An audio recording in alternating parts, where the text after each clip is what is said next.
Hey guys, Nick here with the Crazy Gamers, and we are continuing the Let's Play.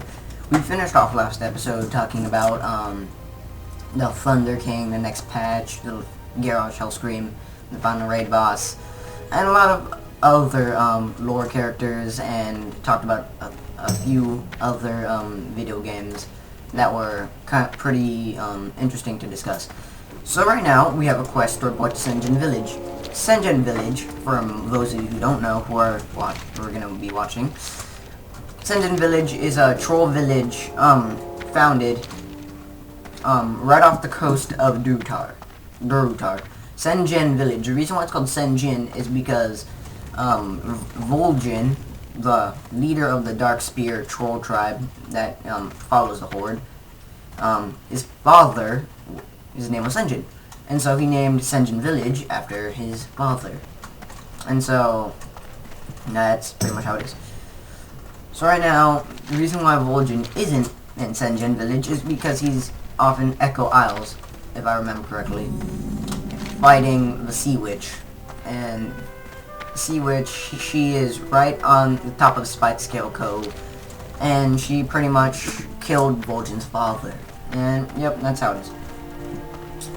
So, we're going to be talking mostly about World of Warcraft this episode.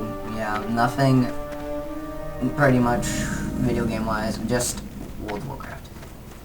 So, this episode... Wait, I just said that. Alright, so, the thing I don't like about this expansion was they kind of changed shamans up a bit. Because they took the totems out. Because shamans used to have totems, like, well, they didn't take them out. But the totems used to be like long-term, like buff effects. Well, buffs are buffs like buffs appear up in the upper right-hand corner of your screen, and they give you combat advantages or just whatever. They just want to help you with something. And yeah, and so they took out the long-term buffs, and it's more of like a short kind of thing now. And so, yeah, they pretty much cut that off.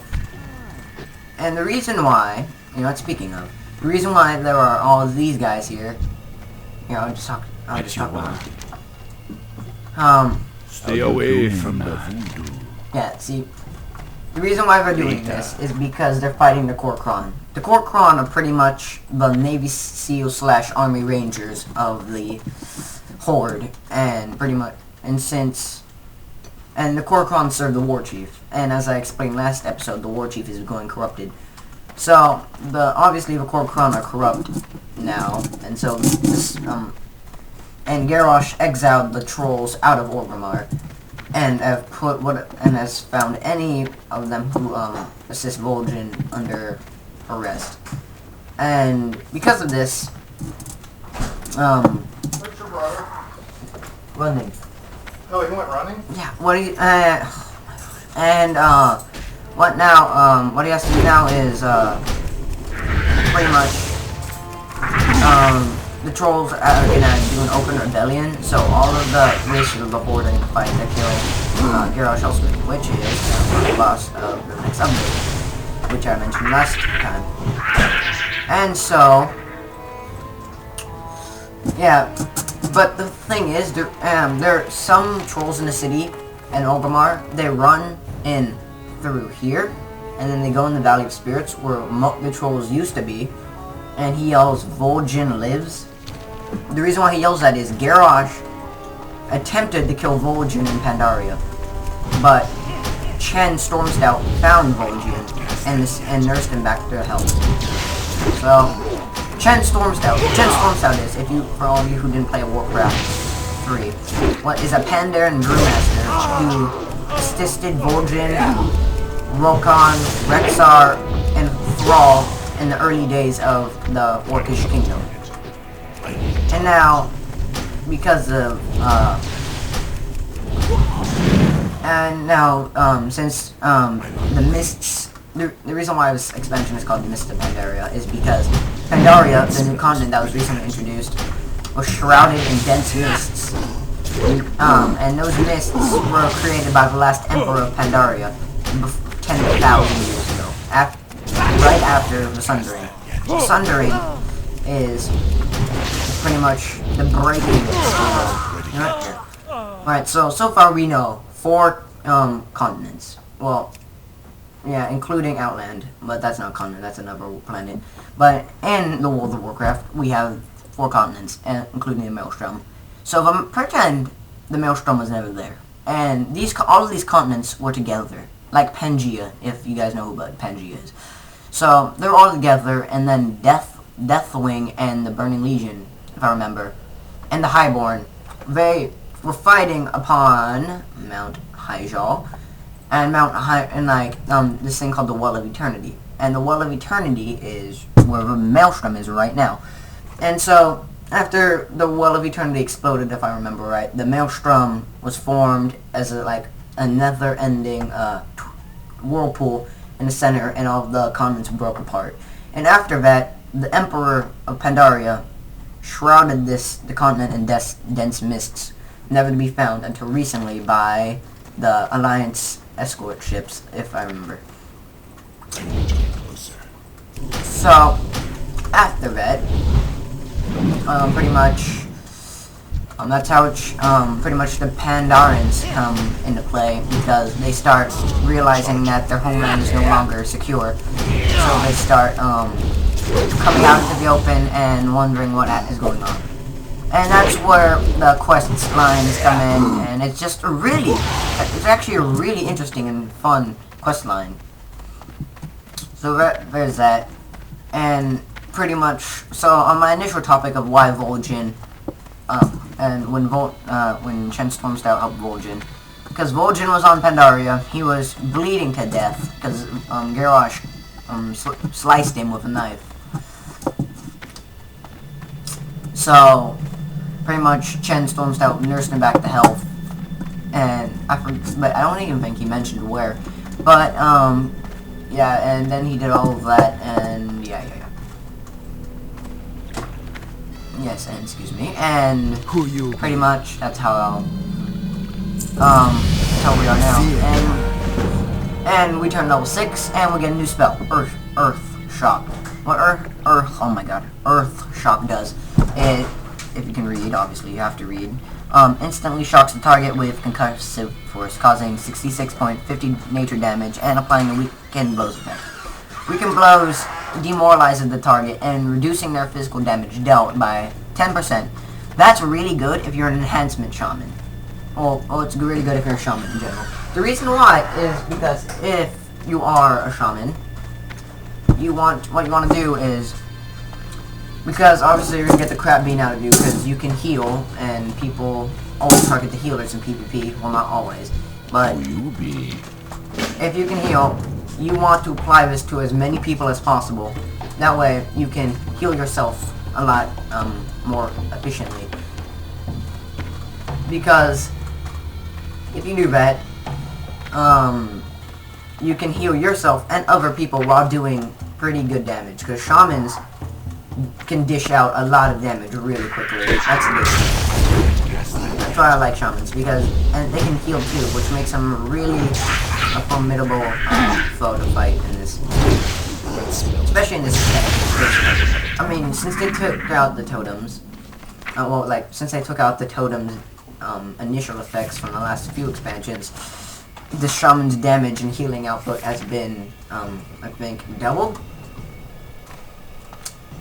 Because most of their totems are kind of useless now.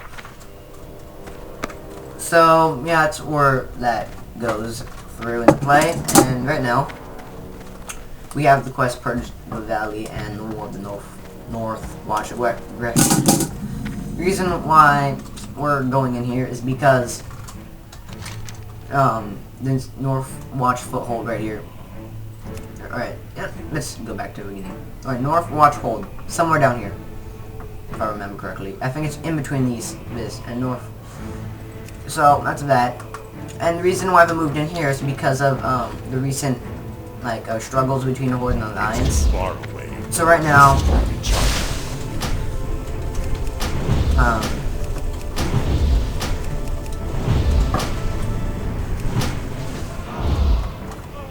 alright, and so anyway, the reason why we're here is because they want to take out Ultramar. the Horde capital city, and pretty much the lower levels, like me right now, we're supposed to stop them. So we're supposed to destroy the scrolls and whatnot. We're supposed to kill as many of the soldiers as possible, and yeah. So, yep, after we burn the scrolls, we'll be fine. Yeah, overall, this has been a really good game over the years. As I've explained in the last episode, because I've benefited for most of my life. At least my brother has. I was with him through the entire adventure. I mean, I watched him raid Ulduar. I've seen him destroy, kill Illidan and Black Temple. I just seen him do a lot of things. It was so fun through the game. And now I'm backing up. And that's a good thing they added. The shamans can automatically move while casting lightning bolt. That's really good.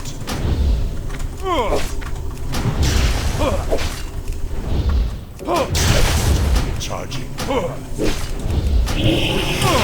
Well, yeah, and because of this, oh, there's something I would like to mention. Where's it at? Dungeon Journal. They added this in Cataclysm, if I remember, because I don't know. Because since Cataclysm was WoW's high point, I guess they wanted to help a lot of.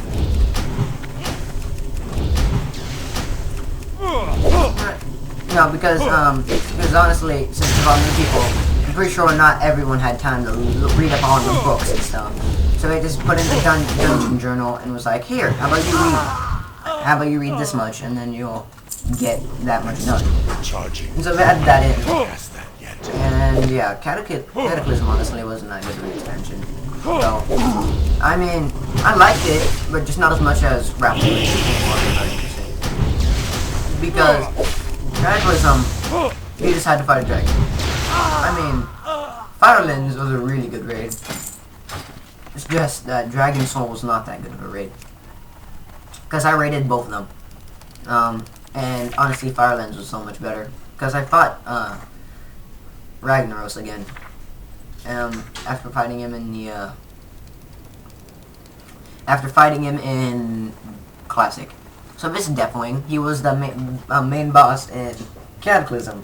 You have to fight this gigantic guy, and throughout pretty much you see him a lot in the world. I mean, the Goblin starting area he destroys. So yeah, there's that. And yeah, after you do that, he turns into this freaking abomination. That's just like, dang, you ugly, kind of thing. Yeah, and there's all that, and then it just gives you a little lore behind all of it.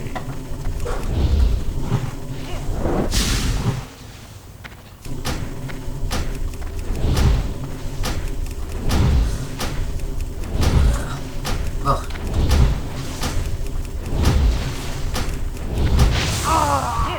Well, yeah, that's a problem. Oh yeah, I just noticed that. Like the traps just spring up and do a lot of area damage now. That's good. Well, besides that, what else can we talk about here? I'm coming to fire down. Well, besides that, you know what, let's talk about one of my favorite expansions, Northrend. Alright, so Northrend was was pretty much the main area in Warcraft 3, the Frozen Throne. Because that's where the Lich King was, and pretty much Warcraft 3 all headed up to the Lich King. Like, he was pretty much the main character in the Lich King. Oh my god, really nice, seriously said that. In the Warcraft 3 video game, in both Reign of Chaos. Well, in Reign of Chaos it was mostly about the Burning Legion, but in the Frozen Throne it was mostly about it's pretty much the Lich King in the throes and pretty much it was just a lot of lore. It was a lot of story behind it. There was a lot of roleplay, honestly. It was kind of crazy, but it was pretty fun actually. To witness the young prince destroy his own kingdom. and do a bunch of this really unnecessary stuff just to become the Lich King. And he did all of that, and after the Lich King expansion, he dies. It's kind of funny. He didn't live for that long, actually. Because if I read in the book correctly, he was...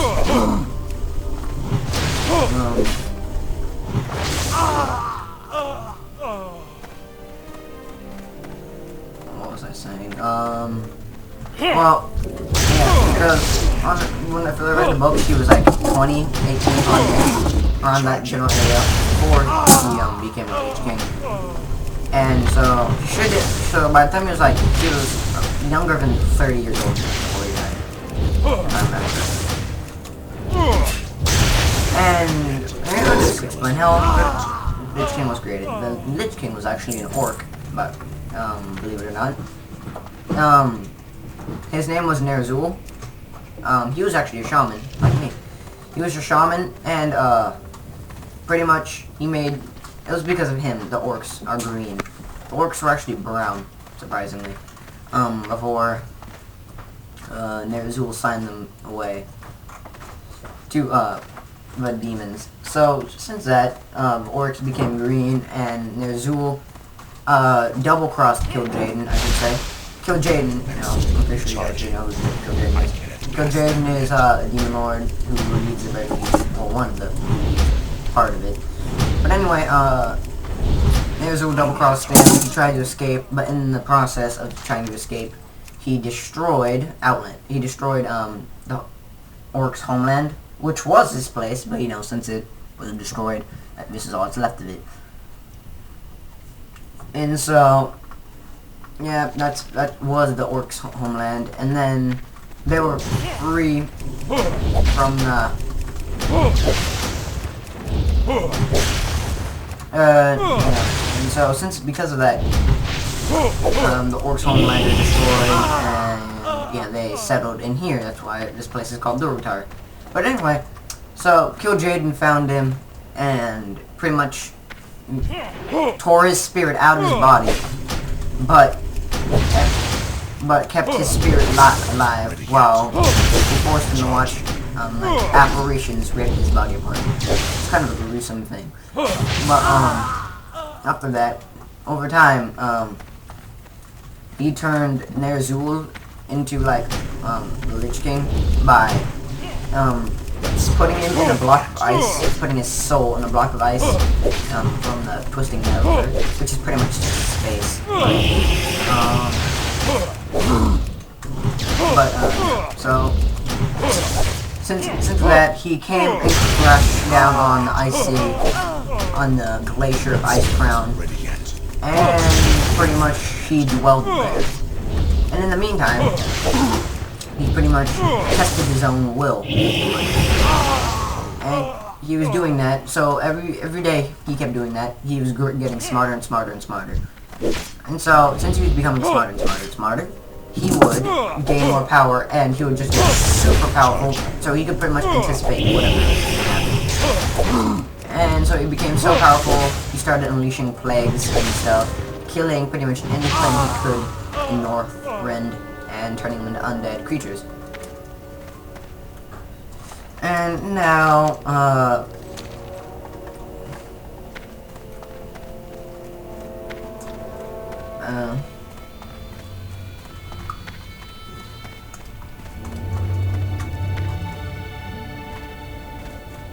I forgot what I was gonna say now. Oh wait, I remember now. So, and since that, after he created a vast enough army, he found an underground kingdom, and it was named Azul Meru. And this place was pretty cool. It was an underground spider kingdom, and that's pretty intense. And so, since it's a spider kingdom, there were spiders everywhere, called Nerubians. Well, they weren't necessarily spiders, but they're like arachnid type.